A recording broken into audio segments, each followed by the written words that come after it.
Início ao podcast de hoje, que tem dois convidados especiais nesta manhã, com um tema, né, que já faz parte da nossa vida. A gente conversando aqui antes de começar a gravação e a gente foi identificando algumas coisas e particularidades que são muito comuns no nosso dia a dia enquanto profissionais, né, da saúde. E o tema é nada mais, nada menos do que sarcopenia e quedas, um ciclo que podemos romper. A gente sabe, você que me acompanha, né, dentro do nosso podcast, a gente sabe que as quedas é um evento que hoje é considerado um problema de saúde pública. Através de uma queda, quantas limitações, não só funcionais, psicológicas, né, emocionais, sociais e até espirituais, né, são resultados, por exemplo, de um isolamento, né? Muitas vezes se afasta do trabalho por causa de uma queda, gerou fraqueza muscular, gerou muitas vezes falta de mobilidade. Então aquela pessoa ela fica mais restrita, deixa de conviver socialmente com amigos, deixa de ir para a igreja, né? Eu me deparo muito, doutora, desde que eu caí, eu não consigo, eu sou muito triste porque eu não consigo mais ir à missa, eu não consigo ir ao culto. Então é um problema que mexe com o idoso, não só fisicamente, mas também em todas as outras áreas. Para conversar, né, sobre isso, eu fiz o convite a duas pessoas que eu venho acompanhando aí nas redes sociais. Que maravilha, né, acompanhar o trabalho de vocês. Doutor Cláudio, que chegou recentemente, ele vai falar um pouquinho, né, desse retorno dele a João Pessoa. O que é que o senhor andou fazendo lá, né, em São Paulo? Conta aí, daqui a pouco vai contar pra gente, né? Igor, já tive, né, a oportunidade de estar em alguns momentos com ele, né, profissional e também de lazer, né, um grande personal que trabalha com a área do envelhecimento. Então, eu já falei demais e agora eu vou passar a palavra, né, para que doutor Cláudio fale um pouquinho, né, você que é geriatra, mas fala um pouquinho desse seu percurso, por onde você andou, né, e agora retornando a João Pessoa. Perfeito, Raquel. Obrigado. Quero primeiro agradecer pelo convite. É uma oportunidade excelente estar aqui. Ainda mais poder soltar aí a palavra da geriatria, né? A gente não deve desperdiçar nenhuma oportunidade disso. Meu nome é Cláudio, para quem não me conhece, Cláudio Sérgio, Cláudio Paiva, como alguém preferir. Eu sou médico geriatra, eu me formei aqui na Universidade Federal da Paraíba, e aí fui para São Paulo, fui fazer residência por lá. Morei 5 anos naquela loucura que é aquela cidade, não voltei o mesmo. Acho que ninguém vai para São Paulo e Ninguém volta o volta a mesmo. mesma coisa de São Mas aí eu Paulo. fiz clínica médica no Instituto do Servidor Estadual de São Paulo, que já é um hospital em perfil geriátrico. E aí já tinha essa ideia de fazer geriatria. E aí passei para geriatria na USP durante 2 anos. E durante a residência de geriatria, teve uma área que ganhou meu coração, que foi a oncogeriatria. Eu descobri, assim, idoso com 85 anos, tratando câncer, indo para casa, tirando pedaço do intestino, recebendo alta e tendo vida normal.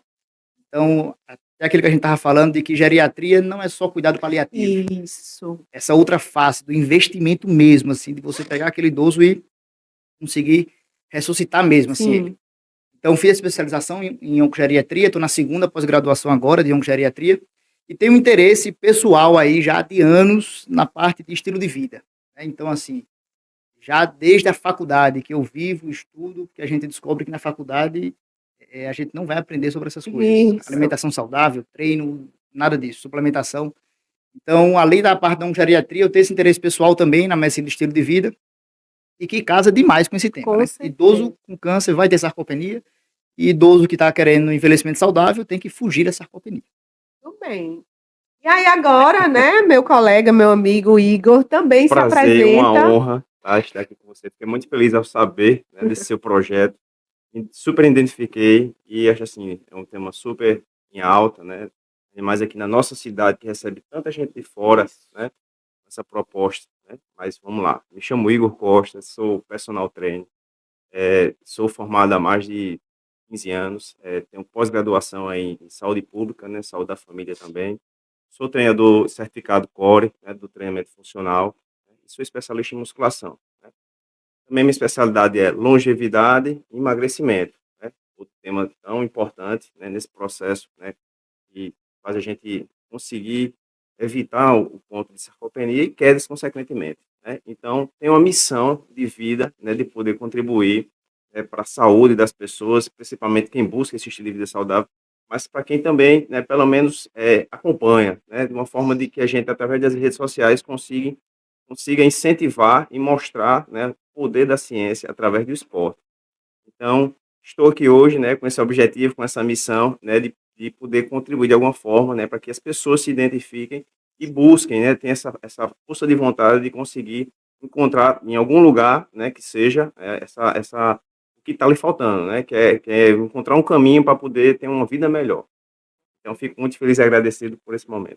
Tá vendo, pessoal? Você que nos acompanha aí de casa pelo YouTube, né? Eu acho que daqui a pouco vai aparecer aí na legenda, embaixo, vocês podem ter acesso também de forma ao vivo. Então, entendem por que tinha que ser esses dois? Realmente, vocês que estão aí entendem por que tinha que ser esses dois? Porque tem experiência, né, na área. Então, quando a gente fala, né, sobre sarcopenia, a gente sabe que a sarcopenia ela não é característica apenas da fase a partir dos 60 mais. Mas a sarcopenia, inclusive nas mulheres, né, já que eu sou mulher aqui no meio, né, de dois homens, então a gente já começa a vivenciar a sarcopenia após os 40 anos, principalmente com o declínio do estrogênio. Né? A mulher ela passa por diversos ciclos, né, hormonais e aos 40 anos a gente já começa a perceber que realmente fica muito mais difícil de ganhar, né, massa magra, de perder gordura Exatamente. e ganhar massa magra. Então, essa mulher, ela começa nesse período, mas quando ela chega aos 60 anos, junto aos homens, a gente vê que essa dificuldade ainda aumenta, né? E hoje a gente está aqui também para começar a entender, sim, e o que é sarcopenia? Tá, ela tem dificuldade, né? Essa mulher e esse homem 60 mais tem dificuldade para ganhar, né, massa muscular. Mas será que a sarcopenia só é a diminuição de massa muscular? Então, doutor Cláudio, tem como nos explicar melhor o conceito de sarcopenia? Se existe alguma forma de diagnosticar essa sarcopenia? Fala um pouquinho sobre isso para a gente. Perfeito. Para a gente poder explicar assim direitinho mesmo, pessoal de casa, o que é sarcopenia, eu ia precisar acho que de umas 4 horas. Porque nem a própria comunidade científica ela é muito Clara, concordante ou né? clara em discutir isso. Mas de uma forma simples, o nome ele é autossugestivo. Sarco é um radical que fala sobre músculo e penia, perda. Então, perda de músculo. Mas a gente entende que a perda de músculo, a gente pode medir isso de várias formas. Você pode ter a perda da massa muscular, então reduzir mesmo ali a quantidade de músculo que aquela pessoa tem. Você pode ter uma perda de força muscular, você pode ter uma perda de potência muscular, por exemplo. Então, todo mundo conhece aquele pedreiro que tem 60 quilos, mas carrega 4 sacos de cimento. Assim como tem aqueles bodybuilder, tem 140 Isso. quilos, e eles não têm uma força proporcional ao volume muscular, digamos Perfeito, assim. doutor. Então, não é só a questão da perda da quantidade de músculo, do volume muscular, mas do quanto isso influencia na vida do paciente, do quanto aquilo repercute na funcionalidade dele. Para a gente dar o diagnóstico da sarcopenia, a gente passa por 3 estágios. A gente segue um consenso europeu e você vai entender que, pela própria forma de se dar o diagnóstico, a ciência não é muito clara ainda em definir isso. A gente tem algumas tarefas ali de rastreio, que seria o SARC-F. Esse idoso, ele tem dificuldade para subir um lance de escada, ele tem dificuldade para carregar 5 quilos nas mãos, ele tem dificuldade para fazer alguma atividade. Se há alguma resposta daquele teste do SARC-F der positivo, ele tem um rastreio positivo para sarcopenia, ou seja, eu preciso procurar sarcopenia nele. E aí eu vou entrar em 3 possibilidades. Ele pode ter uma sarcopenia provável, onde eu vou fazer o teste físico do hand grip ou do sentar e levantar da cadeira, onde eu vou avaliar uma possível perda de força muscular. Se eu notei que o hand grip dele, ou a força de preensão palmar, está baixa, ou ele tem uma baixa força da musculatura das pernas, eu vou ter que lançar a mão agora de algum instrumento para confirmar essa sarcopenia. O que a gente tem hoje são alguns exames de imagem. O DEXA seria uma tomografia, uma densitometria do corpo inteiro, e lá por esse exame ele consegue medir alguns feixes musculares. Você pode fazer uma tomografia mesmo do corpo inteiro e medir ali alguns feixes musculares também padronizados, ou ultrassonografia de alguns grupos musculares. Com esses exames, a gente mede a quantidade de tecido muscular que aquele organismo específico tem e eu confirmo a sarcopenia. E o terceiro estágio é saber se essa sarcopenia é grave ou não, onde a gente vai ter uma redução da capacidade física. Ou esse paciente vai ter uma velocidade de marcha reduzida, ou uma pontuação naquela bateria breve de testes físicos que a gente faz, menor do que o ponto de corte. Então, é uma coisa meio confusa, porque é uma sarcopenia provável para uma sarcopenia diagnosticada com a medição do tamanho do músculo, mas não é só o tamanho, Uhum. e pula para uma sarcopenia grave. Então, assim, não existe um estágio Certo. escalonado para a gente Uhum. dar esse diagnóstico, ou muito menos um exame confirmatório. Eu, de novo, você pode ter pacientes que são magros, longilíneos, não têm Isso. grande capacidade muscular, mas têm uma força e uma potência preservada. Alguns autores, eles até falam sobre a perda da potência, a dinanopenia, Uhum. né? E quando a gente dá o diagnóstico, é importante a avaliação qualitativa daquele idoso, não só a Pronto. quantitativa. Não só a gente fechar ele em testes de pressão palmar, sentar e levantar, mas a gente fazer toda uma avaliação daquele paciente. Porque ele pode estar, na verdade, começando um processo de sarcopenia, ainda não ter os testes alterados, a gente já merecer intervenção. Ele já tem dificuldade para subir uma escada, já tem dificuldade de levantar da cadeira sozinho, já tem dificuldade de carregar as sacolas de compras. Então a gente já vê a coisa iniciando, que é a melhor hora de agir antes dos testes pegarem. E aí, essa informação, né, que Cláudio traz, doutor Cláudio traz, é muito importante para você que está em casa e que é familiar. A gente precisa começar a identificar e procurar o médico no começo. Então, se você já começa a perceber, né, que seu parente, seu familiar, né, ou uma pessoa mesmo que você cuida, já está apresentando dificuldade para sentar, para levantar de uma cadeira, precisa de apoio nos braços, precisa sempre estar encostado, né, na cadeira, não tem força suficiente para ficar num banco, né, não consegue, por exemplo, caminhar longas distâncias. Então, isso são sinais de que alguma coisa está acontecendo e precisa ser avaliado. Pensando nisso, eu queria saber, Igor, os pacientes idosos que você, né, os seus alunos, vamos dizer assim, idosos que você acompanha, algum chega já com essa queixa, eu tenho dificuldade para sentar e levantar, ou eu tenho dificuldade para carregar uma sacola que eu fiz feira, não tenho força suficiente nas mãos, ou eu tenho dificuldade, por exemplo, para me agachar e levantar. É comum você escutar isso lá na academia com seus alunos? Fala um pouquinho sobre Sem isso. dúvidas, realmente, assim, é muito comum, né. Inclusive, antes de iniciar qualquer trabalho, a gente faz uma avaliação, né.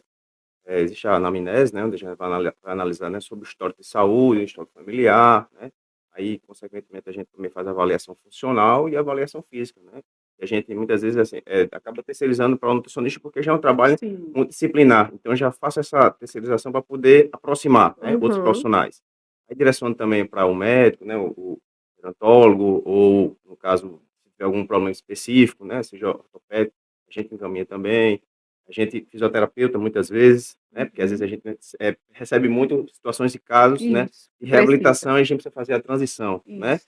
Então tem que ser muito personalizado, né, porque cada ser é um ser, né.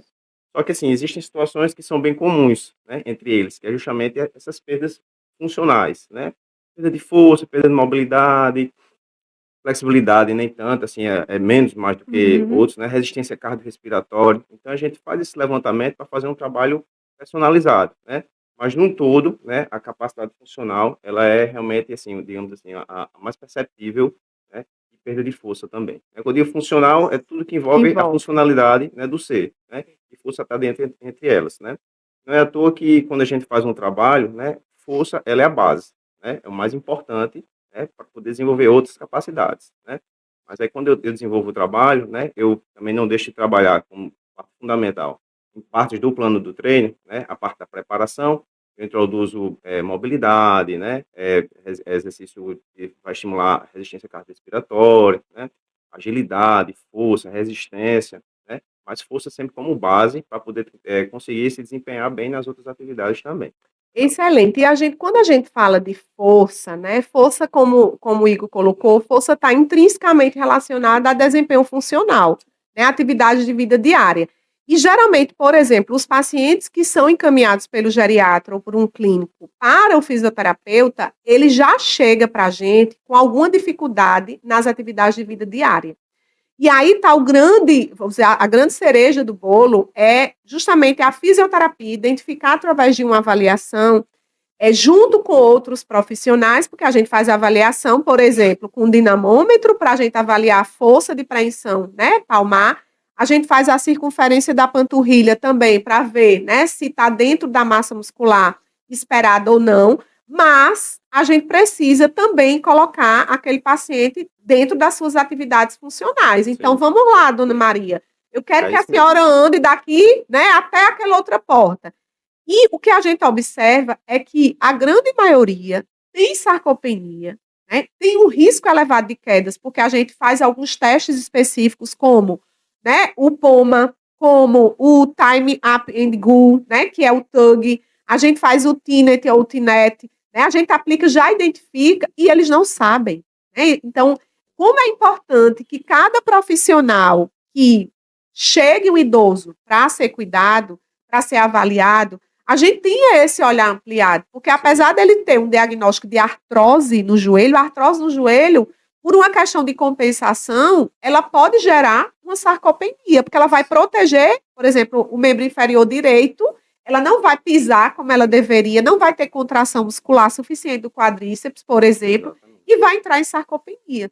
Então, você que nos acompanha, que é enfermeiro, que é fisioterapeuta, que é fono, que é qualquer profissional, para que a gente juntos, a gente possa ter esse olhar, né, voltado.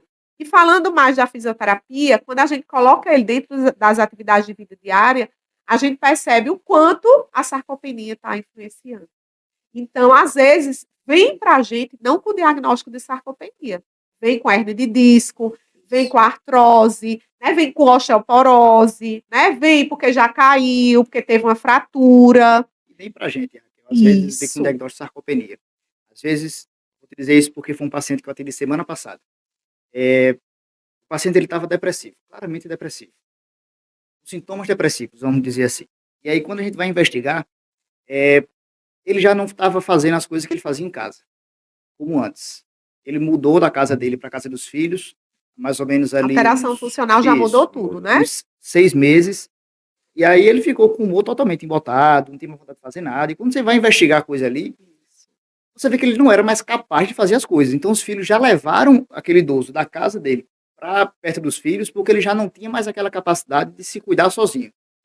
Isso, ao longo do tempo, começou lá atrás com uma sarcopenia, mas Isso. chegou para mim como idoso depressivo. Então, não ia só adiantar eu prescrever ali um antidepressivo para esse paciente, porque eu não ia conseguir reabilitá-lo. Então, a sarcopenia, ela tudo bem, ela é uma coisa ali que começa no músculo, mas ela vai interferir totalmente na vida do idoso e vários problemas que ele vai Aspectos. acontecer. Por Uma isso, coisa leva né, a que outra, não tem esse, como, né, né? não tem É como. impressionante. Por isso que é Tudo que vocês estão importante falando, assim, é muito comum encontrar no dia a dia, no né? dia a Porque, dia. assim, a vivência, né? Nada substitui a vivência, né? Mas você tenha conhecimento, né? Mas situações aí que se assemelham a vários alunos que eu recebo com o mesmo problema. Mesmo Às problema. vezes um determinado ponto, como chega depressivo, tem semana que ele está de um jeito, então a avaliação é contínua, é o tempo todo, né? Chega o aluno com uma situação, né? Dores nas articulações, vamos entender o que está acontecendo, memória falhando, né? Enfim, triste, semana. Aí quando você tem que avaliar e investigar, que muitas vezes é até uma deficiência nutricional, Isso. né? A importância do nutricionista também, para poder fazer esse apoio, né? Então, aí a gente vai o quê? Pela eliminação, né? Aí quando a gente identifica que o problema está, né, acentuado, aí vou investigar como é que tá tomando a medicação correta, né? Será que não está faltando? Às vezes até o esquecimento de tomar a medicação, né?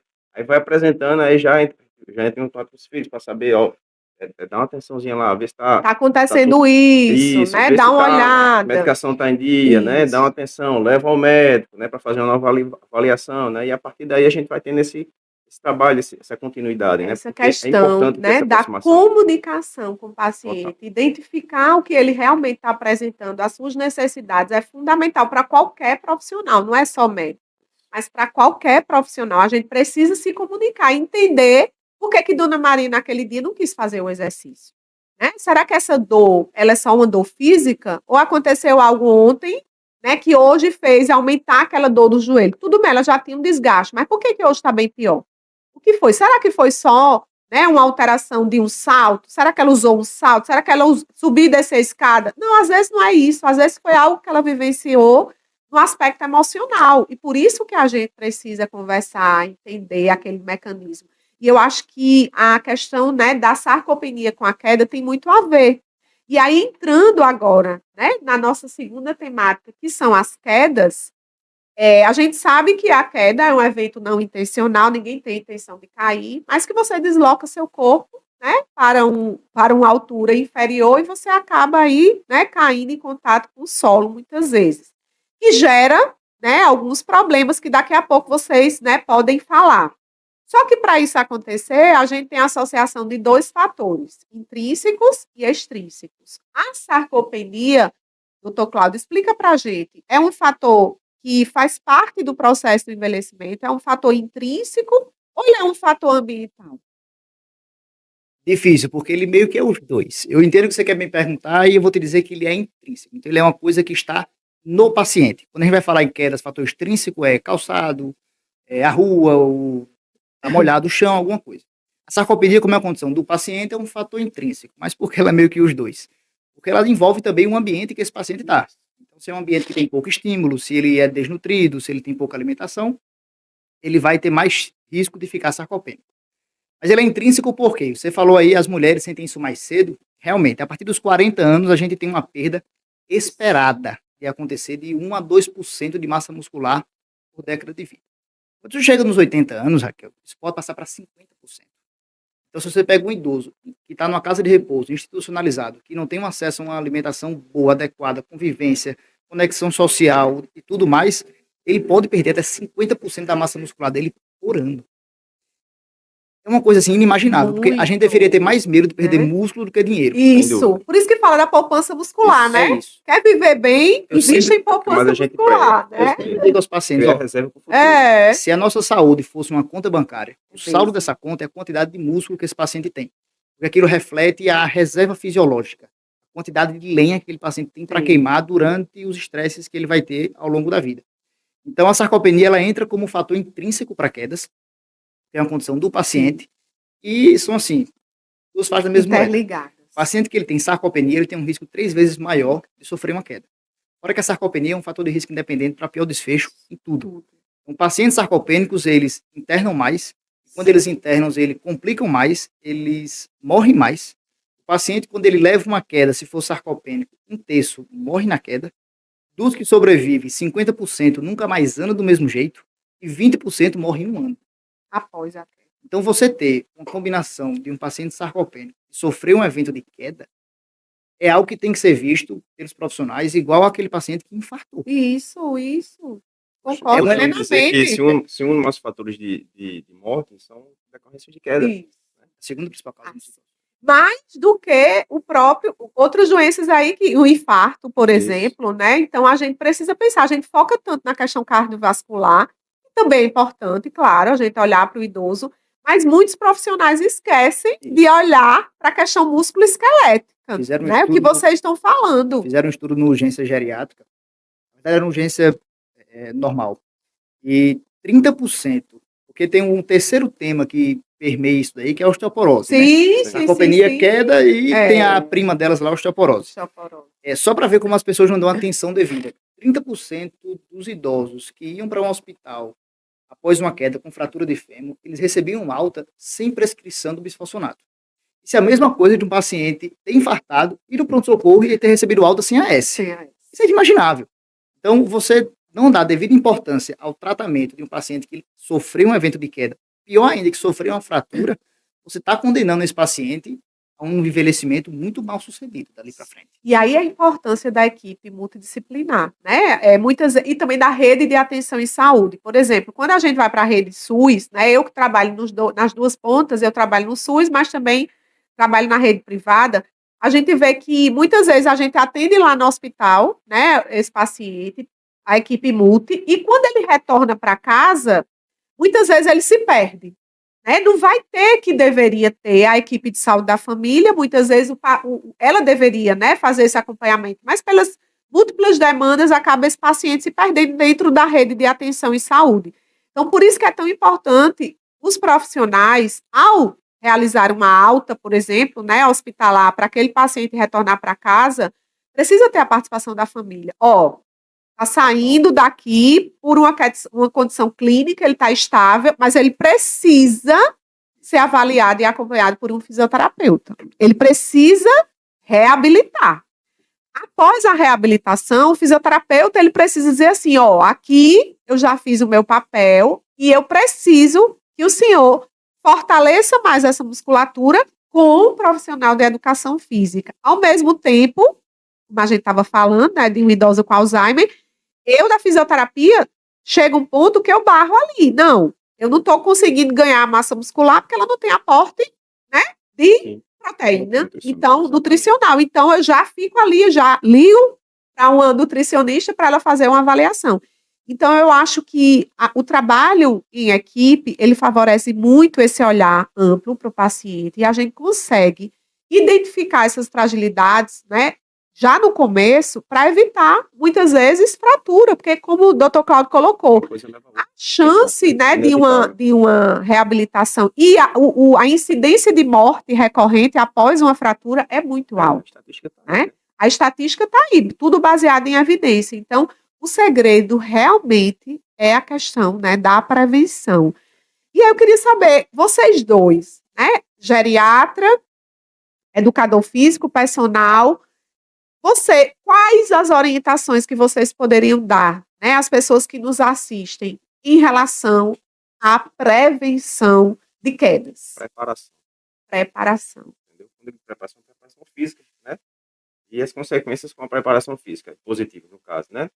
A questão mental já vai ser uma consequência dessa preparação física, no sentido de que, né? Quanto mais você se prepara para evitar quedas, né?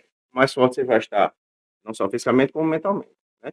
Em casos de acontecer a queda, você vai estar mais preparado para receber aquela queda, né? Seja músculo, seja ossos, né? Que vai ter mais densidade óssea também, aproveitando o gancho que o doutor falou sobre osteoporose, né? Então é isso. Quando você se prepara para queda, você vai ter mais destreza, você vai ter mais habilidade para poder cair, né? Isso. Então, quanto mais forte o sujeito, né, melhor, né, para evitar as consequências da queda. Então, o caminho é preparação. Acho que o Igor pode até falar melhor do que eu sobre isso, e para o pessoal de casa entender também que nem toda atividade física é igual, né? A gente tem aquelas atividades, tem que fazer atividade física. Existe a diferença sim. entre atividade física e exercício físico. É. Atividade física é qualquer coisa que faz você se movimentar. Exercício físico é planejado, sistematizado. E até próprio dentro do exercício, você tem aqueles que vão mais para o lado do cardiovascular, né? Que seria Isso. natação, esteira, Aham. corrida, barará. Tem a galinha dos ovos de ouro, que é o treino resistido, Resistido, a musculação. Esse é o campo E aí, principal. tirar essa ideia do pessoal de que musculação é estética, nem a Sim. gente que está tentando por É. estética está conseguindo, então não é aquele idoso com 70 anos que também vai ficar saradão e magro e tudo. Musculação, ela ele falou assim, é a prevenção de tudo. Tudo vai começar ali naquele treino específico. Então, um corredor, ele tem que fazer musculação para se preparar para a corrida. Um nadador tem que fazer treino de musculação para preparar o organismo dele para aguentar o treino de natação. Um idoso, ele tem que fazer um treino de musculação para suportar as atividades dele, que é o quê? Viver no dia a dia dele da casa. E até dentro do treino mesmo, por isso que tem muito paciente que eu digo isso. Olha, você tem que gastar dinheiro, não é com um bom médico não, porque quem vai resgatar esse paciente não sou eu, é o educador Do físico. educador físico. Porque é ele quem vai estar lá no dia a dia fazendo o trabalho que esse paciente precisa. Treinos de equilíbrio, de propriocepção, de reflexo de queda, de mudança de plano. Então, fazer aquele paciente treinar, por exemplo, levantamento turco. Tá no chão e ensinar uma pessoa a se levantar. Isso. Se você pegar 10 pessoas, botar todo mundo se deitar, eu tenho certeza que nem todo mundo vai saber a melhor forma de se levantar do chão. Isso. Então, o idoso levou uma queda, não quebrou nada, mas como é que ele se levanta dali? Isso. Então, treino de pegada para ele conseguir se puxar de um lugar, treino de musculatura dos membros inferiores. Perfeito. Então, é um treino específico para a vida daquele paciente e o que pode acontecer com ele. E ele vai fazer isso aonde? Dentro de uma academia. Musculação. Então, a gente acha que é levantar aqueles pesos e tudo, mas não é muito Vai por aí. muito É além importante que disso, seja né? um Muito profissional além. especialista, né, Isso. para saber, né, entender a real necessidade da pessoa que está precisando, né, principalmente quem está buscando com esse afim, e que ele tem essa preparação para a vida, né? Então, a musculação tem os exercícios bases, né? Mas também tem os específicos, né? Aí vai a depender das necessidades. A gente, normalmente, quando faz esse planejamento, a gente procura, não só, de uma forma geral, entender as necessidade básica do dia a dia, né? Que é o simples agachar, levantar, pegar um objeto alto, né? Mas também aquele trabalho específico quando você vai trabalhar outras capacidades físicas, né? Como respiratória, agilidade, enfim, né? Mudança de direção, né? Lateralidade, para poder fazer com que ele se torne mais preparado possível, né? Para a vida, né? Para as situações do dia a dia que possam vir a ocorrer. Esses dias ia acontecer na minha casa. A gente estava almoçando, minha avó foi passando atrás e o chão estava meio escorregadio. E ela deu um escorregão e na hora ela fez assim nas paredes. Reflexo. eu dei um sorriso assim que eu disse, tá bem. Tá bem, graças a Deus. 85, quando ela fez assim na parede, você segurou. E se segurou. E riu que só a luta. Eu digo, a senhora tá rindo de nervosa, viu? Porque se tivesse levado uma queda, a O senhora sabe que desmantelo ia ser grande, né? Mas assim, o reflexo e a Tava força de conseguir preservado. sustentar, né? isso é treinável. Isso. Isso é treinável Isso. também. E a gente pode conquistar isso, né? Então, Isso. quando o paciente chega para a gente, independente do diagnóstico que ele chega, por exemplo, eu, enquanto fisioterapeuta, a gente já avalia se como é que está o equilíbrio dele, Sim. né? Que a gente tem testes para isso, como é que está a marcha dele. E a gente já começa a colocar eles em superfícies instáveis, a gente coloca dentro da água, a gente coloca sobre o carpete, a gente coloca sobre o bozo, a gente coloca sobre a cama elástica e a gente faz treinos, né, da fisioterapia visando essa questão, né, do equilíbrio e também da questão da marcha. Mas vocês já falaram muito bem desse aspecto de como fazer isso voltado para o aspecto intrínseco. Mas eu queria chamar a atenção no aspecto que o doutor Cláudio falou da avó dele. Né? Então, o que é que as estatísticas demonstram? Que a maioria dos idosos eles não caem fora de casa, eles caem dentro de casa, onde a maior parte é no banheiro, né, do idoso, por uma questão de piso escorregadio, por geralmente, né, se molhar lá, falta de corrimão, né, muitas vezes não tem, falta de iluminação, tá dormindo, vai acordar, vai levantar para ir ao banheiro, não tem nenhuma lâmpada, nenhum interruptor próximo. Então, o fato de acordar pode ter uma hipotensão, né? Então, ele vai se levantar, dá aquela tontura e aí ele cai. Então, gente, além dos fatores intrínsecos, a gente também tem os fatores extrínsecos. Que calçado o seu idoso está fazendo uso, né? Como é o piso do banheiro? Tem corrimão? Não tem corrimão? Qual é a altura do vaso sanitário? Então, o trajeto, né, precisa ser planejado. Então, eu costumo, como o meu foco também é muito forte a questão do atendimento domiciliar, primeira visita que eu vou fazer ao idoso, eu peço licença à família para conhecer todo o ambiente da casa, em especial o quarto do idoso e o banheiro do idoso. Então, quando eu chego lá, eu já vou identificando algumas situações para colocar lá no relatório, no projeto, e aí, dependendo da situação, né, social, econômica da família, a gente vai fazendo os ajustes necessários para a questão de prevenção de quedas de fatores ambientais. Às vezes, o idoso ele tem um aporte muscular, mas quando a gente vê, tem muitos tapetes na casa. As quinas, né? Né? As quinas de borda de mesa, né, pontiaguda, os armários instáveis. Então, a gente, isso, ou às vezes muito alto, ou às vezes muito baixo. Então, a gente precisa também, né, fazer esse olhar 360 graus, né, voltado para o ambiente do idoso. 361, porque faltou a gente conversar sobre um ponto que também é muito importante, que são o uso de medicamentos. Isso, a polifarmácia. Então, tem alguns medicamentos, por exemplo, você falou da hipotensão postural. O cara está tomando ali um antihipertensivo ou um beta-bloqueador, que quando ele levanta, a gente sente isso, né? A gente mais novo, levanta rápido, aquele brancão, fica tonto. No idoso isso é muito mais acentuado, então ele pode ter hipotensão postural. Ele faz uso do famoso Rivotril, algum benzodiazepínico, então ele acorda para ir no banheiro à noite, está meio grogue, meio desorientado, não vê nada disso, pá, leva uma queda. Ele usa algum remédio ali, um antidepressivo, um anticolinesterase, que também deixa meio aéreo. Então, avaliar os medicamentos que esse paciente toma também é de extrema importância na avaliação de quedas. Então, o paciente, quando ele vai ser avaliado a sofrer uma queda, precisa entrar todo mundo na história, porque é uma coisa, ela é multifatorial. Até para a gente complementar o assunto passado, que eu sei que quem está em casa quer saber disso também, não é só o treino que a gente tem usado para prevenir. A gente tem alimentação e suplementação. Isso. Fundamental. Então, garantir esse paciente um aporte de proteínas adequado é, assim, fundamental. E que a gente sabe que é o não faz, né? No frigideiro não faz. Quando a gente pergunta o que é que o senhor come, aí pronto, vem, a gente já identifica que ali tem uma carência nutricional. Um ovo de manhã. Um ovo de manhã. Mas você come carne no almoço? Você come carne no almoço? Como? Quando você vai olhar, é isso aqui. Um pedaço pequenininho de carne, então, que não tem nem 6 gramas de proteína, né? E a continuidade, que às vezes até compra, mas aí esquece de tomar, falta de disciplina. Isso. Aí eu acho que o fator importante, ou quem mora, ou o cuidador, essa disciplina de fazer os aportes diários necessários. É impressionante como muda, assim, como a perda acontece, desculpa interromper, doutor.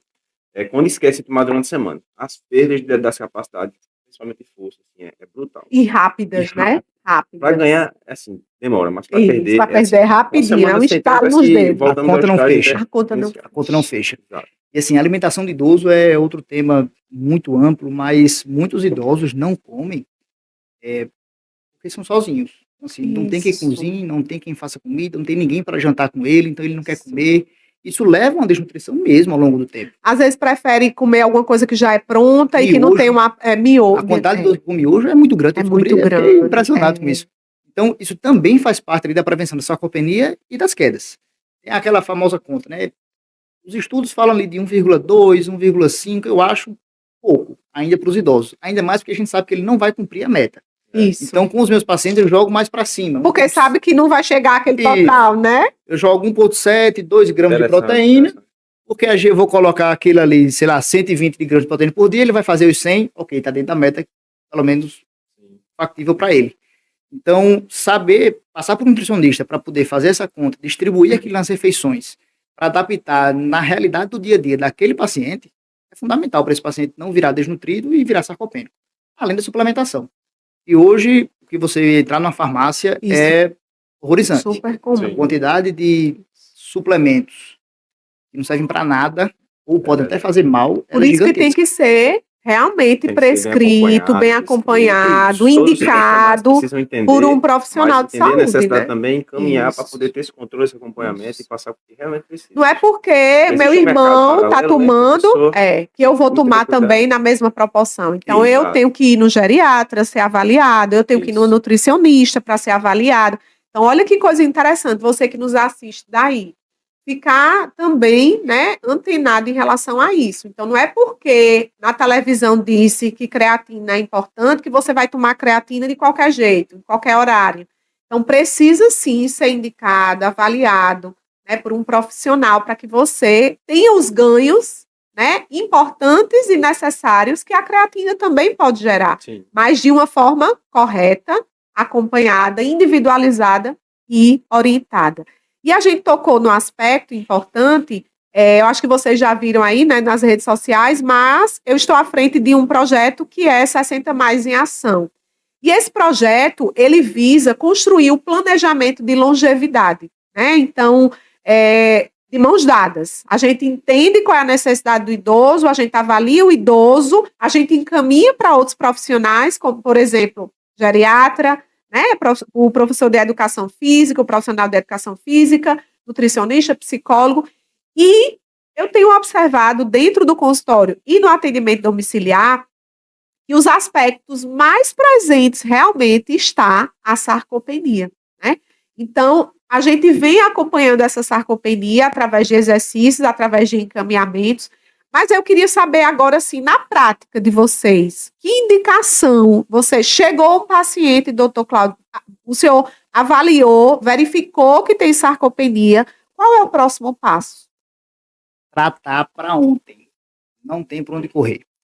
O paciente, quando ele é avaliado, diagnosticado com sarcopenia, de novo, volta a falar, a gente tem que tratar isso com a devida seriedade, igual a gente está diante de um paciente com infarto, com AVC, porque aquilo vai fragilizar esse paciente ao longo do tempo. Como é que a gente faz, então, para resolver a sarcopenia? Fundamental, ele recebe isso no plano. Você tem que gastar dinheiro, na verdade, com um bom personal trainer. Ou, se for o caso, um bom físico para fazer a reabilitação. O paciente, quando ele tem uma sarcopenia, e eu gosto muito de falar isso, geriatria não tem doença difícil. Quem tem doença difícil, meio que já ficou no meio do caminho. O cara que chegou aos 70, 80 anos, são coisas básicas, que não são feitas. Então, não existe nenhum médico aí com o segredo da vida guardado a 7 chaves. É uma alimentação, proteína, calorias adequadas, suplementação, whey, creatina e exercício físico bem feito. Só que faz exercício, aí ele vai para academia, faz 15 minutos de esteira, mexe 2 vezes com elástico e acha que é isso. Até a gente, quando faz para estética, emagrecimento, provocado, estimulado, entendeu? Desafiado. Série correta, quantidade correta, tempo correto. E aquele treino que não lhe desafia, não te transforma. É muito simples, né? E todo mundo, dentro das suas condições de capacidade, precisa ser desafiado. E que não tem progressão de treino, né, Igor? Porque muita gente fica acostumada àquele treinozinho. Da minha avó, por exemplo, também. Chegar nesse ponto, você falou. A personal ia para casa, era o mesmo treino que ela fazia, tipo assim, 4 vezes. Era psicóloga, na verdade. Porque escutava, né? Ela disse, não, um dia eu vou assistir o treino. Aí eu fiquei lá assistindo. Eu disse, não, peraí, calma. Tem que progredir o treino. Existe séries, a periodização, né? É justamente isso que o doutor está falando, né? Periodização é você planejar, né, aquele período que está, né, programado, planejamento, o treino, plano de treino, né? E você precisa trazer novos estímulos a cada semana, né? Claro, se tratando de idoso, a depender da situação e condição, porque eu tenho idoso, entre aspas, em diversos graus, né? Tem até aquele com a mesma faixa etária, mas um parece que tem 20 anos de idade, entendeu? É impressionante. Você até conhece alguns deles. Mas, assim, é incrível como, porque ele faz o planejamento bem feito, é uma pessoa já disciplinada, então é mais fácil conduzir, né? Mas existem situações e situações, né? Que até essa questão do avanço do treino vai depender muito também, né, dos dias que está disposto a treinar, né? Do nível de condicionamento de momento, né? Mas vem o planejamento para isso, né? O profissional entender, né? E periodizar de acordo com a situação. E você também tem aquele idoso que parece com 80 anos que tem 80 anos. Porque dentro de uma sala de musculação, tudo é adaptável, né? Exatamente. Então você consegue adaptar tudo para a realidade daquele paciente. Olha que informação importante. Gente, não é porque você está em casa, né, com fraqueza muscular, com dor, né, já apresenta sarcopenia que não tem jeito. Não é para ficar parado, não. Hoje, o que é que a ciência mostra? O melhor tratamento da vida inteira chama-se exercício físico, movimento. Então, deixa. Ah, não, porque eu tô com uma dor no ombro, eu fui para a fisioterapeuta, ela colocou lá um estímulo e vou para casa. Não, né? É da mesma forma que eu coloco também para outros profissionais. O movimento é a única coisa que realmente restabelece função, que restabelece movimento, né? Que traz. Então, não é porque você já tem sarcopenia que você está confinado ou já tem, né, o período de dizer assim, não vou mais andar. Não, a gente precisa avaliar. De repente, você tem uma sarcopenia hoje e que se houver um acompanhamento com um bom profissional que entenda, né, sobre resistência, sobre força, sobre treinamento funcional, você consiga diminuir essa sarcopenia, consiga ganhar mais força muscular. Então, gente, você que está em casa, não desista, não. Se você já apresenta isso, ou se conhece algum familiar idoso que já tem essas condições, está na hora aí, ó, excelentes profissionais que vocês podem, né, buscar para avaliar melhor essa condição e mudar de vida. Sempre há tempo de transformar e de mudar, principalmente através do exercício físico. E aí me lembrei agora de uma postagem, né, que o Dr. Cláudio fez em relação à questão das Blue Zones, né, das 5 regiões onde tem mais longevos do mundo. E uma delas, né, foi colocado muito forte que não precisa necessariamente, por exemplo, você estar lá morrendo na academia só pegando peso, não. O que foi identificado? Que idosos que o quê? Doutor Cláudio, já tivesse algum tipo de quê? Depende do que a gente... De movimento, não é isso? Né? O que ele identificou nessas Blue Zones é que o que importa mesmo é uma vida ativa. Atividade, movimento. As pessoas né? De movimento. Movimento. Elas andam muito a pé. Isso. São cidades. Sobem ladeiras, então, descem ladeiras, ladeira. trabalham. Isso. Né? Então, por exemplo, há 50 anos não tinha academia como se tem hoje, por exemplo. Então as pessoas não fazem exercício, pelo contrário. Se exercitavam muito mais. Hoje a gente tem um estilo de vida que é muito sedentário.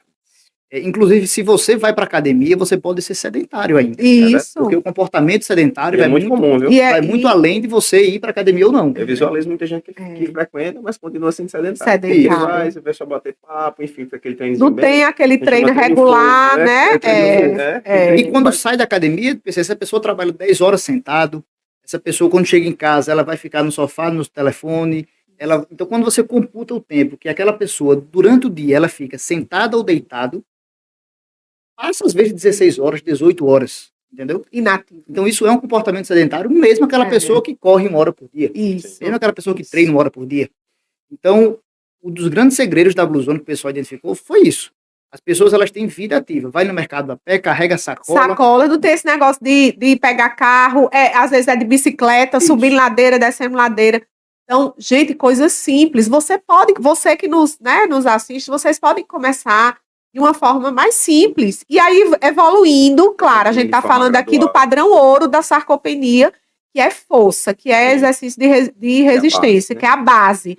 Mas se você acha que não deve começar ainda com esse tipo de exercício, comece se movimentando, sai do sofá, né? Sai da cadeira, não é porque você tem 60 a mais, Você precisa ficar numa cadeira, Usa precisa escada. ficar num... Usa Troca o elevador pela escada, escada. troca elevador, né? Anda mais.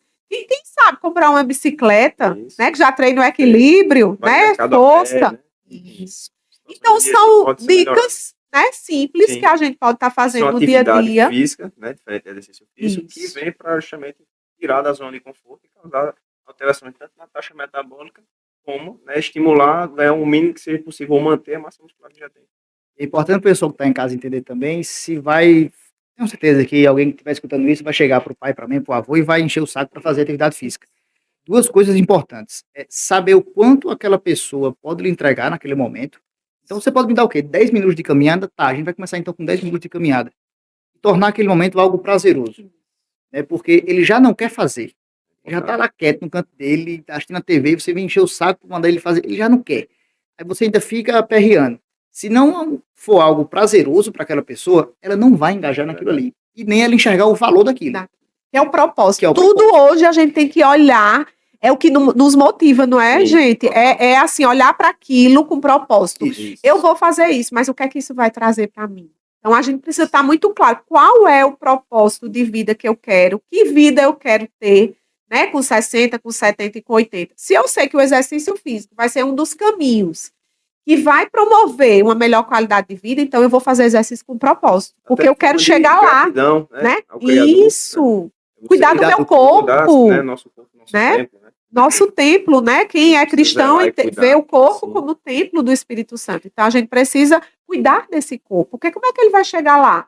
Ele não pode chegar de qualquer forma. Como você colocou, a conta vai chegar. Vai chegar. É? Entenda, as pessoas não têm medo de envelhecer. Elas têm medo de envelhecer mal. De ficar dependente de outra pessoa, de dar trabalho para os familiares. Então, quando você começa a conversar com o paciente, querendo comer pelas beiradas, o que é importante para o senhor? Disse, não, não dá trabalho. Eu disse, pronto, você não quer dar trabalho para sua esposa, para sua filha, o senhor quer ficar independente, ir no mercado sozinho, quer continuar dirigindo, mas, para fazer isso, o senhor tem que fazer isso aqui. Ele começa a entender qual é a importância. Não é só uma pessoa, um profissional de saúde, mandando ele fazer atividade física. Eu vou 500 além, já viu? mandaram. Eu vou além. Isso é um fator motivacional para o idoso não querer dar Isso. trabalho. Mas ele pode ter a escolha também de viver bem. Né? Isso. De aproveitar o De melhor olhar da para vida. ele, né? E dizer, eu quero ter uma vida boa. Isso é uma coisa que eu prego muito, né? A satisfação, a sensação de Isso. bem-estar que o exercício físico proporciona. Né? Liberando endorfinas, Liberando né? endorfinas também. Ele vai sair, assim, assim, nunca aconteceu um caso de aluno chegar e sair pior do que A gente chegou. nunca se arrepende de treinar, né? Sempre chega A preguiça sempre melhor. pode acontecer para ir, mas quando Isso, chega porque lá, vai, a gente já assim, fica melhor. Valeu a pena. E eu ajusto o treino, né, até o planejamento de periodização, conforme o dia, né, porque nem todo dia a gente está do mesmo jeito. Isso. Se o jovem sente, imagine o idoso, né. Aí eu tenho que ter essa capacidade, essa criatividade, né, de também proporcionar situações diferentes, muitas vezes tirar de dentro da academia e fazer uma atividade ao parque, ao ar livre, né, como fiz, acho que semana passada. Peguei uns alunos idosos e botei para dentro do Foi mato. ótimo. Eu comentei com Na ele. trilhazinha lá. Comentei Eu a saí assim, trilha. fazendo muito tempo que eu não se sentia tão bem, né? Uma coisa tão simples, né? Simples. A gente Mudou sai o local. do trivial, mudei o local. Que é a Justamente, ambiência. né? A ambiência na saúde Maravilhoso. é primordial. Nunca esqueço, gente, um trabalho que a gente fazia lá em Cabedelo, que fica ali em Formosa, que o mar é lindo, né? Aí já fazendo propaganda de Cabedelo. Mas o mar de Formosa, para mim, é o Caribe brasileiro. Então, a gente fazia um trabalho bem interessante lá, que é sair do CCI, que é um lugar fechado, que é o Centro de Convivência do Idoso, e a gente tirava esses idosos de lá Perfeito. e levava para a praia. Né? Então, fazer o exercício físico olhando para o mar já são sensação. outros benefícios. Né? O contato com a natureza. Chama de ground, hoje em dia você tá o pé no chão, pé na areia. Pé na areia, na né? grama, E assim, se conectar, contato, né? Se isso. conectar com o Criador, se conectar com o mar. Ele vai resgatar vontades, Vontades, interiores, valores. de outros tempos, em que ele vai Isso. trazer E tinha um bem-estar. resultado completamente diferente do que a gente fazia o exercício lá no espaço, que era muito organizado, climatizado, Perfeito. mas mudou, tirou, saiu do ambiente. Então, E o assim, desafio também é os profissionais a sair da zona de conforto, que muitas vezes está tão acostumado, acomodado ali naquele ambiente de academia, devido até à agenda, a correria do dia a dia, que às vezes fica só engessado. Engessado. Às vezes você tem que quebrar a barreira. Claro, tem que e faz a uma coisa diferente. diferença. Ele levar uma Modalidade diferente. Quando a gente coloca uma música, por exemplo, né? Reabilitação, idoso, muitas vezes ele vai ficar com a gente durante muito tempo. Então, cada dia eu tenho que ser criativa. Então, eu chego com, às vezes eu vou com roupas diferentes, às vezes eu vou com cor de jaleco diferente, às vezes eu chego lá com docinho para ele. Às vezes eu chego lá e digo assim, hoje a fisioterapia vai ser diferente, hoje a gente vai dançar. Então eu já conheço o perfil de música, então eu treino, por exemplo, o equilíbrio e a marcha, não normal, mas eu vou dançar um tango. Sim. E eu vou colocar obstáculos que a gente precisa ultrapassar dançando o Perfeito, os tango. obstáculos aí. Então, como é diferente, né? Como ele recebe isso diferente. Então, é a motivação. Isso. Então, a gente que trabalha com idoso, a gente precisa tornar o exercício, vamos dizer, mais motivador, porque Isso. não é prazeroso. Isso. Às vezes é fácil. Você tá lá assistindo na Netflix, assistindo jornal e sair daquela zona de conforto para um exercício físico, mesmo entendendo que após o exercício eu vou ter a liberação, por exemplo, de alguns hormônios que vão ser importantes para mim, para a sensação de bem-estar, Isso né? serve até para uma vida saudável. Né? Isso. Os pacientes eles vêm me perguntando assim, saindo um pouco da sarcopenia, eu quero mudar meu estilo de vida, então eu Isso. começo por onde? Eu digo, sem dúvida nenhuma, atividade física. Também. É o caminho mais fácil que tem para você engajar naquela Perfeito. nova rotina. Isso. Porque é um regulador emocional muito forte. Muito Isso. forte. Então, por exemplo, o cara que gosta de treinar na sala de musculação, ele se sente satisfeitíssimo em colocar um fone e não conversar com ninguém durante Sim. 1 hora e fazer o treino dele. Entendeu? Então, a pessoa quando vai para um treino de academia, ela sai de lá com alta carga de dopamina, de endorfina. E você treinando, você chegando em casa, você vai dizer, putz, será que eu não vou comer qualquer coisa? Não, né? Eu treino que eu fiz. Treinei, Então, né? Eu é um hábito me angular. forcei, Aquele né? Me hábito vai exercitei. Isso. gerando outros hábitos que vão as coisas se organizando ao longo do tempo. E a consistência, né? Eu acho que tudo é a consistência. A gente repetir hábitos é assim, vai chegar um ponto que a gente vai dizer assim, não, vai ser no automático. Porque realmente, quando a gente repete algo que a gente vê fundamento e propósito, né? Isso causa transformação, isso causa mudança. Então, é fazer com que as pessoas, né, entendam esse processo. É difícil sair, é difícil começar, mas os benefícios depois a gente vai sentir no nosso corpo, não só no nosso corpo, a forma como eu me relaciono com as pessoas, eu vou me sentir mais leve, né, menos emburrada, vou me sentir mais o quê?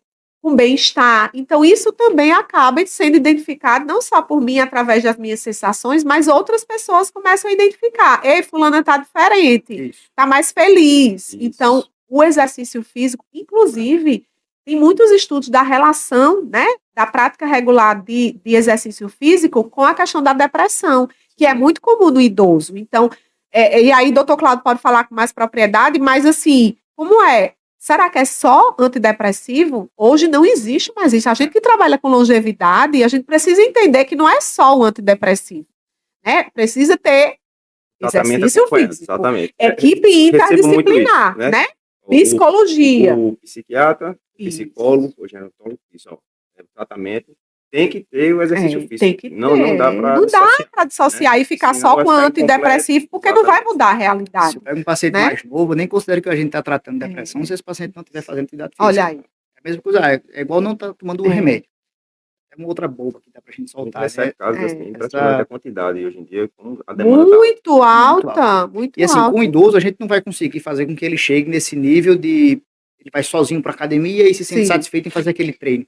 Então, tornar algo prazeroso para ele, por exemplo, um familiar acompanhar numa caminhada, leva ele para ir dar uma voltinha na volta, no shopping, né? Eu faço muito isso. Supermercado, que geralmente os idosos gostam. Eles de dentro de casa, né? A parte social é tão importante quanto o exercício físico. Fora que existe algo tira muito de casa, revelado. vamos passear. Eu sei que tem certas mudanças que não dá para fazer tanto com o idoso, né? Porque eles sentem também, né? Mas mudanças pequenas, sutis, já né? tem um efeito. Isso já tem um efeito. Mas aí entenda como a estratégia multiprofissional, ela ajuda bastante nisso, porque você perguntou, quando a gente pega um paciente sarcopênico, como é que eu faço para tratar? Imagina que chegou um paciente com sarcopenia grave, limitado, não faz nada, só passa o dia sentado na cadeira, ele não consegue se levantar sozinho, não ajuda em nenhuma tarefa dentro de casa, está depressivo, está com as doenças tudo descompensadas. Eu vou botar ele no profissional, não vai pro profissional, ele não vai engajar naquilo ali. Então, às vezes, a gente precisa de estratégia e tempo. Com o idoso, o tempo é fundamental. Eu preciso, às vezes, iniciar um antidepressivo, fazer esse paciente acordar um pouco para a vida, aí ele vai começar na atividade física. Isso. Então, meus pacientes e famílias, complexo, né? eu sempre oriento, eu preciso de tempo. Nada aqui vai se resolver em 3 semanas, por exemplo. Precisa, às vezes, de 45 dias, 60 dias, para vocês começarem a notar algum efeito. Da sarcopenia em específico, os estudos falam que, com intervenções adequadas, você consegue, em 3 meses, na maioria dos casos, reverter paciente sarcopênico. Então, voltar ali o que seria a força e massa muscular dele. Mas se a gente pega um idoso, a gente sabe que ele não tem só uma doença, né? Ele tem várias outras. Então, o acompanhamento regular desse paciente com mais de um profissional é fundamental. E entrar um profissional na hora certa. Isso. Então, precisa, às vezes, tratar algo para liberar esse paciente para uma próxima intervenção. Casos muito graves de sarcopenia, pode ser feito até uso de esteroides anabolizantes. Então, entender que aquele esteroide vai entrar com a mesma função daquele antidepressivo. Eu vou resgatar aquele paciente, Dá um estímulo, né? Ele, nesse estado, ele consegue ir sozinho. Sem o anabolizante, ou sem a medicação. Aí ele anda só. Então, a estratégia, ela o Ozempic, o Mounjaro. Sim, também para endócrino, né? Isso, a mesma coisa. Impressionante. E aí surgiu uma pergunta agora, para o Dr. Cláudio agora, que é se tem idade para procurar um geriatra e se tem idade determinada para sarcopenia. Vou começar pela mais fácil, idade determinada para sarcopenia. Não tem. Né? A gente pode, paciente de 20 anos, teve aí uma queda, internou na UTI, tá, sei lá, uma pneumonia, alguma coisa, ficou 20, 30 dias na UTI. Esse paciente de 20 anos, ele vai sair daí com sarcopenia. Sarcopenia, a idade não é um critério do diagnóstico. Pode acontecer com qualquer fase. O que a gente sabe é que os idosos são muito mais diagnosticados pela perda do músculo natural do envelhecimento, associado à desnutrição, polifarmácia, outras doenças que esse paciente tem, isso aparece muito mais na população idosa. Se você tem 45, 50, 60 anos, saiba, você pode estar dentro da sarcopenia. Uma coisa que é muito comum hoje, acredito que você deve pegar muito, é a obesidade sarcopênica. Sim, também. É aquele paciente que é até mais cheinho, tem até um bom peso, mas a quantidade de músculo ela é irrisória. Sobre a idade de ir no geriatra, eu gosto de falar assim para também não entrar muito na área dos pediatras, mas a partir ali dos 18, 20 anos, eu já aceito meu consultório. Uhum. A gente pega paciente muito, muito facetado. Então, de trás para frente, eu posso atender um paciente de 97 anos, que tem um Alzheimer avançado, está acamado, sequelado de um AVC. Posso atender o paciente de 70 anos, que ele tem múltiplas doenças, toma muitos remédios, precisa de alguém para organizar. Ele tem um remédio do gastro que prescreve tal, tem um neuro que prescreve outro, tem o cardio que prescreve outro, então o geriatra ele entra aí como técnico do time. Eu posso atender aquele paciente com 65 anos que começou a aparecer alguma doença agora, começou uma pressão alta, começou uma diabetes, começou uma gordura no fígado. Eu também posso atender aquele paciente ali que tem 45, 50 anos, que está, eu já despertei e eu quero chegar bem nos meus 70 anos. Seria perfeito que fosse todos assim. Todos assim. O que é que eu posso fazer agora? Por exemplo, tem um estudo que diz o seguinte: em 2050, a gente vai ter aproximadamente 50 milhões de câncer de intestino. Tem uma explosão de câncer de intestino pelo estilo de vida. Em 2000, a média de diagnóstico do câncer de intestino vai dos 55, 60, 65 anos.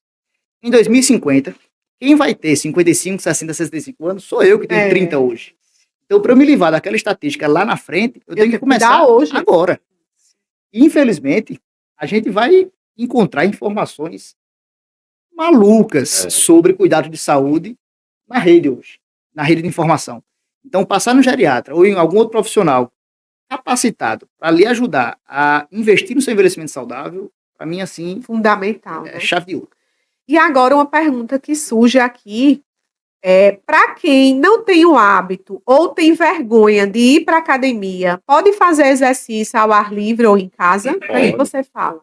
Depende da situação, como o doutor já falou, até queria ter falado sobre isso já, que bom que coincidiu com a pergunta. Muitas vezes você tem vontade, né, mas às vezes tem vergonha ou falta de coragem, às vezes precisa, né, do básico, né, do simples, né? Começa com caminhada, né? 2, 3 vezes na semana, com 20, 30 minutos de atividades, né? E você vai aumentando de forma gradual, né, como tem que ser, né, a cada semana ou a cada treino, tá? A partir do momento que estiver se sentindo já mais hábil, né, um pouco melhor, vai melhorar o humor, vai melhorar a energia, disposição, né? Aí pode procurar uma academia com um perfil, né, que ela se identifique, né? Costumo falar sobre isso, né?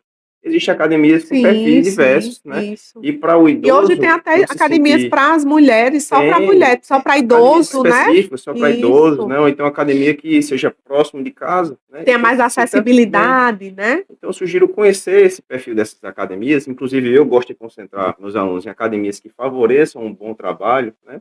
Inclusive a FIB, que você conhece, academia muito boa que oferece, né, essa possibilidade de pessoas que buscam esse esse estilo de vida, né? Então, vai encontrar pessoas com o mesmo perfil na academia que isso vai favorecer, né, a continuidade. Eu costumo dizer o seguinte, né? Não adianta ter o profissional, né, perfeito para você, equipe perfeita, mas se você não tem um bom lugar, um bom ambiente, né? Porque é o que Isso. vai permitir você dar continuidade no trabalho. É gerar todo aquele ambiente favorável para que ele se perdure, né? Porque E, não tem, você precisa dar, né, enfim, possibilidades, né, da condição necessária para que o idoso se sinta bem, e né? quais os cuidados, Igor, que a gente tem que tomar, principalmente nós familiares que tem um idoso, que muitas vezes esse idoso vai para uma praça onde tem uma barra lá, né? E a gente sabe que tá lá, mas ele precisa fazer um exercício supervisionado. Mas quais os cuidados que a gente pode, né, receber essa informação para causar menos danos àqueles idosos que vão lá para a praça, que vão para a praia e que têm lá à disposição essas barras e querem fazer exercícios de resistência e de força. Que orientação você daria a A essas orientação é o pessoas? seguinte, para quem está começando, vai começar pelo simples, pelo básico. Você já faz em casa, sentar, se levantar, subir uma escada, né? Tem que ter cuidado, né? Porque nem tudo é para todo mundo, né? Independente de idade, né? Porque tem idosos que são avançados, Isso. vão fazer coisas que outros não vão conseguir, né? Então, começa pelo que já está acostumado a fazer, né? Mas o ideal, o principal, é procurar profissionais, né, capacitados para poder orientar. Mas, para começar, né, começa com simples, né? Essa seria a recomendação. E assim, agora para o doutor Cláudio, já está perto já de encerrar, mas que dica você daria, agora não só não para o idoso nem para o familiar, mas para os estudantes de medicina? Tem alguns alunos que estão nos escutando aqui.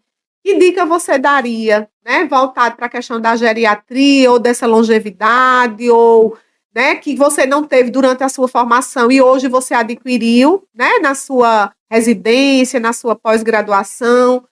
Que dica você poderia dar a essas pessoas que estão em processo de formação na medicina? A faculdade vai ensinar a gente sobre doenças. A gente tem que aprender sobre saúde. Isso você não vai aprender na faculdade. Ninguém na faculdade vai ensinar sobre uma alimentação saudável, sobre um treino para um paciente, mas vai ensinar a gente a tratar infarto, tratar câncer, tratar diabetes, tratar DPOC, mas a grande chave do cuidado da saúde de alguém é a prevenção. E isso não se aprende na faculdade. Vão atrás por fora. E vão atrás em fontes confiáveis. Então, na faculdade a gente vai aprender quando o problema já está instalado. Eu preciso agir antes dele acontecer. Tem perfis e perfis. Tem gente que vai ser cardio-intensivista, que vai estar na UTI, o paciente na beira da morte. Ok, é louvável. Eu preciso que você exista Esteja também. aí. Eu preciso que essa pessoa É. exista. Mas a grande diferença na vida do paciente é o perfil de profissional. Se você se identifica com essa área, invista na sua formação nessas questões de medicina e estilo de vida. E que você não vai aprender na faculdade. Não espere na faculdade. Você pode ter relances ali, aprender os temas, saber que aquilo existe, conhecer quais são as áreas, mas para se aprofundar no tema, você vai precisar se esforçar por fora.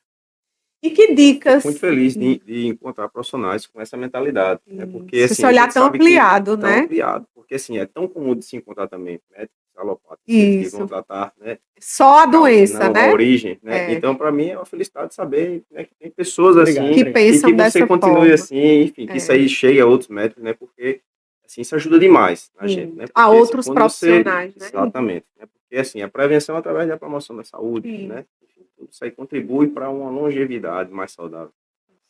E agora uma pergunta também para você, Igor.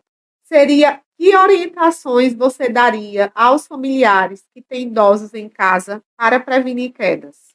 É o seguinte, quem tem idosos em casa ou, né, próximos, eu sugiro o seguinte, né? Até como uma prova de amor, né? O que é que você pode proporcionar para o seu idoso, né? Você faça um simples convite, né? Leve ele para se exercitar junto com você, né? Leve para academia, ou então presenteie com, seja, né, uma academia ou um personal, para ele ter a experiência e quebrar aquele gelo, que muitas vezes tem vergonha, tem medo, enfim, e acaba não indo por esse motivo. E às vezes precisa desse impulso. Então, eu sugiro, né, que faça isso, né, leve o idoso para a academia, onde vai ter profissionais, né, competentes para poder cuidar daquele idoso, né, porque esse acolhimento é importante, né, para poder ele conseguir, né, fazer esse cuidado, né, ao longo do tempo. E quem quiser contratar, né, Igor, primeiro, quais as redes sociais ou qual a rede social que você utiliza conhecer um pouquinho da sua história, do seu trabalho, como é que a pessoa que está em casa pode conhecer mais isso, Igor? Ó, tem meu Instagram, né, que é Igor Costa Personal Trainer. Vou buscar lá no Instagram que vai me achar. Ok.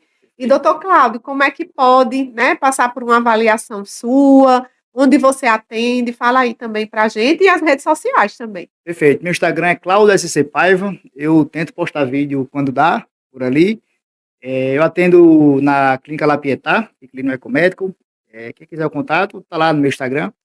É muito fácil de achar. Eu só queria complementar a resposta do Igor quanto às dicas, coisas que as pessoas podem observar no idoso em casa, super simples, para saber se, putz, tem alguma coisa de errado ali com minha avó. Levantar de uma cadeira. Então, Bom teste. olhe quando o seu avô, sua avó, seu pai, sua mãe vai se levantar de uma cadeira. Se ele precisa apoiar com as mãos, se ele tem que dar aquele balancinho para poder subir. Ter, né, o impulso. Isso. E uma coisa que a gente falou aqui no começo, que eu queria ter dito, ó, que está assistindo, guarda essa palavra. Funcionalidade. Se seu familiar, o seu paciente ali, ele deixou de fazer coisas que ele fazia antes. Eu tive um professor que eu não esqueço nunca essa frase dele. Ele diz assim, quer matar seu avô, sua avó? Diga, não, ele está cansadinho, deixa ele na cadeira. Ele ali. Então, se aquela pessoa que você está olhando, ela já não lava mais os pratos, ela já não cuida mais da casa, ela já não sai mais, ela já não vai mais na padaria, ela já só quer ficar sentada ou deitada, às vezes, né? Esse convite de vamos dar uma caminhada, você vai descobrir uma coisa que você não sabia, que ele não consegue mais caminhar, que ele não consegue mais sair de casa. Então, a falta de estímulos também pode promover isso, né? E muitas vezes, até nessa condição, dependendo do grau do idoso, né, muitas vezes precisa ser atendido em casa, né? E o profissional, né, ele tem também esse papel, né, de até a residência, de atender, né? Entendeu? Esse idoso. Exatamente, justamente porque existe essa necessidade, existe a carência no mercado e profissionais precisam se preparar para essa situação. E não é a mesma coisa, gente, de atender no consultório. Então, por isso que a gente precisa, né, de um olhar realmente ainda mais ampliado, porque quando está no consultório, a gente não consegue ver as questões socioambientais, né? Muitas vezes as questões sociais, né? As questões também da questão da espiritualidade, a gente não interroga lá no consultório. E quando você vai para casa, você começa a identificar alguns sinais que são importantes, inclusive, para a gente colocar no nosso plano de tratamento, nosso plano terapêutico, né? Seja do educador, isso, né? Seja do médico, da fisioterapia. É mais humanista, né? Você acolher, receber, ter paciência, porque eu acredito que seja muito perfil. Né? Muito perfil. Eu assim, não sei se tem tempo para falar, mas é breve. Eu fui criado, né? E eu tive a voz presente, eu vi até um depoimento que eu super me identifiquei, né? Então, para mim, é um prazer, uma honra. Eu aprendo mais do que ensino. A gente troca muita informação, experiência, né? Então, eu aprendo muito com a vida, né? Porque uma coisa é se preparar para o mercado de trabalho, outra coisa é se preparar para a vida, né? E a experiência, enfim, né? Você tem essa sensibilidade, né? Como ser humano, de você identificar a dor do outro ali, e você se colocar na situação, e você ter um poder, né? De ajudar de alguma forma, é muito gratificante. E importante saber que todos nós temos, não um poder com autoridade, mas a palavra poder no sentido de estar junto e traçar, né, caminhos e possibilidades e metas. Para você que entrou agora, né, no podcast e que perdeu, né, muitas informações aqui valiosas, eu vou assumir esse desafio. Depois vocês vão me ajudar se eu esqueci de alguma coisa. Mas eu gosto de fazer uma revisão em 1 minuto. E aí, vamos ver se minha cabeça, né, minha memória está boa. Então, o que foi, né, que a gente discutiu hoje? A gente falou sobre a questão da sarcopenia, a gente falou sobre o diagnóstico da sarcopenia, onde a gente vai envolver perda de massa muscular, a gente vai envolver, né, perda de funcionalidade, que é o desempenho físico, e a gente também vai ter a diminuição da força muscular, então, tanto da massa, da força e alteração do desempenho funcional.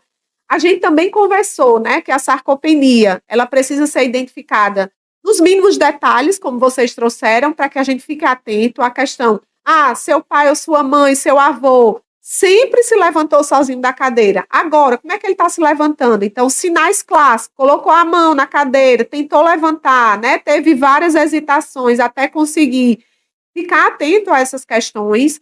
Outras questões, né? A relação da sarcopenia com a questão das quedas. Por que é comum? Porque nas quedas existem fatores intrínsecos, fatores extrínsecos e a associação dos dois. E a sarcopenia, ela pode estar tanto nos fatores intrínsecos, como ela também pode levar, somado, por exemplo, a um piso escorregadio, que é extrínseco, que é ambiental, pode favorecer, né, o risco de quedas. Importante passar por uma equipe multidisciplinar, então tem a relação, tanto a sarcopenia como a queda, tem a relação diminuição de ingestão de proteínas, né? Pode ter polifarmácia sendo associado a essas questões, a própria idade, a própria inatividade. Então, você que já sente algumas alterações, que já sente fraqueza da musculatura, seja no membro superior do braço ou da perna, procurar um profissional, fazer uma avaliação através de alguns testes que a gente faz, né, de preensão palmar, de panturrilha, de sentar e levantar, de caminhar alguns passos, né, alguns metros. A gente também discutiu a questão das consequências das quedas, então a gente viu, né, que a fratura realmente é uma das principais consequências e que pode levar à morte. Então, vamos tentar prevenir, gente. Você que está aí, o melhor, segundo, não foi nem Igor, viu, mas foi doutor Cláudio, o melhor remédio, na verdade, é a prevenção e é o exercício físico. Então, não adianta prescrever, né, medicamento para isso, para aquilo, se associado a essa condição, a gente também não prescrever, e que já faz parte hoje de muitos projetos terapêuticos, muito plano terapêutico de geriatra, a prescrição, né, da atividade física, do exercício físico, por meio de encaminhamento, seja ao fisioterapeuta, né, seja ao educador físico. Eu consegui resumir? Sim. Fala aí, me ajuda! Me ajude aí! Mas, assim, basicamente foi isso que a gente conversou. Toda a gravação vai estar no podcast disponível. Então, se tiver alguma dúvida, né, os dois profissionais também já colocaram as redes sociais. Vocês podem conversar, interagir conosco. Vai ser sempre um prazer poder conversar sobre esses temas, que é tão próximo, né, da nossa realidade. A gente descobriu hoje que aqui tem um físico, um educador físico e um geriatra, e os três recebem pacientes ao mesmo tempo com essas duas vertentes, sarcopenia e risco de quedas, ou pessoas que já caíram nos últimos 12 meses ou 24 meses, o que é um alerta para todos os três. Eu queria agradecer agora a participação de vocês. Eu acho que foi muito conhecimento, né? Foi muita experiência. Eu acho que é bom a gente compartilhar, porque um vai aprendendo com o outro, mesmo que a gente já tenha, né, muitos anos de experiência, mesmo que a gente já tenha atendido vários pacientes, mas às vezes o que foi colocado aqui, você nunca passou por uma situação. E abre janela de oportunidades, né? Para fazer parcerias, né? Isso, se conhecer o trabalho então, do outro. Pessoas passarem a conhecer também. Isso. Então, você que nos assiste, o objetivo desse podcast, ele foi pensado principalmente na educação em saúde, né? Na informação. É trazer informação com qualidade, com evidência científica, para você que nos assiste, e de uma linguagem, utilizando linguagem, né, uma linguagem mais acessível, mais simples, sem ter tantos, né, termos técnicos, mas espero, né, que você que nos assiste tenha conseguido captar todas essas informações. Então, mais uma vez, muito obrigada. Se você me permite, por ter, né, acompanhado. Dar um presente. Ai, que lindo! Oi, obrigada. Muito obrigada, viu? Nada. Fico até emocionada. Adoro! Apresento um pouquinho do nosso time. Do seu trabalho também maravilhoso. Agradeço demais. Né? E você tem aí lisonjeado, né, pelo convite. Né? Ó, pessoal, que lindo, tá? Ó, é dele, viu? A camisa tem a representatividade, né? Ela, eu que já fui aluna, né? Dele, que já estive com ele. Eu treino o ano inteiro, né? O projeto que eu fiz, 4 estações, né? Para poder justamente incentivar as pessoas a dar continuidade, né? Ao treino, que é tão importante, né? E não pode faltar. Então, olha aí, muito obrigada. Também a gente combinou comigo. Muito obrigada. Isso serve, gente, né? De estímulos para que saia de casa. Para que vá para uma praça. Só faltou motivacional extrínseco. Né? E, ó, é uma motivação de então, fora. Faça essas campanhas anual para poder justamente trazer essa vontade, né? A mais. Então, para você que nos assiste, tchau, foi um prazer. Ó, aqui está meu presente, minha camisa. Tchau, obrigado. E façam atividade física. Beijo, tchauzinho.